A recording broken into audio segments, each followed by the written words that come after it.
connecting the dots, we are going to make our way to water and to basically to explain why water is so crucial in terms of the climate restoration.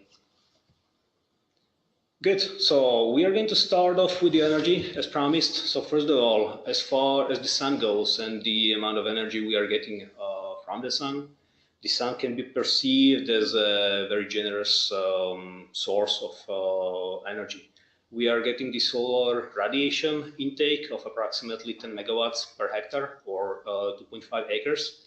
Now, this is kind of difficult to imagine these numbers. So you can think of it as of having two blocks of a nuclear power plant radiating on a surface of 4 square miles or 10 square kilometers. This is something just to put things in perspective. So we are talking about huge amounts of energy that the sun is radiating onto our planet.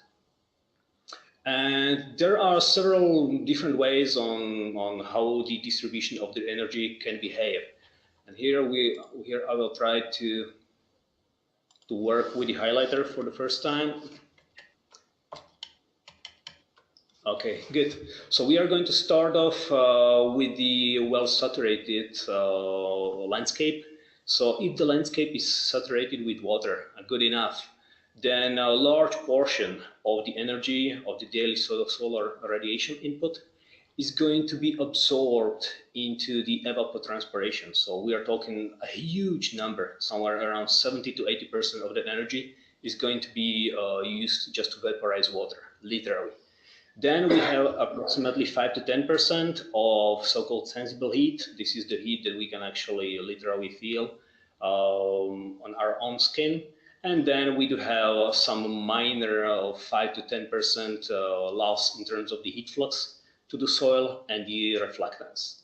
Now, this is a crucial information because if we compare the distribution of the solar energy with the landscape that is dry, this is a very significant number. So what happens is, again, the energy loss is about the same on any type of landscape.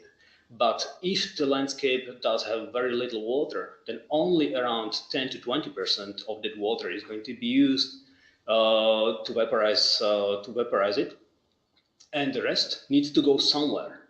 And since it has nowhere to go, it's going to turn into so-called sensible heat. We are talking about the 60 to 70% of that energy intake. So if you think of it as that power plant and that amount of energy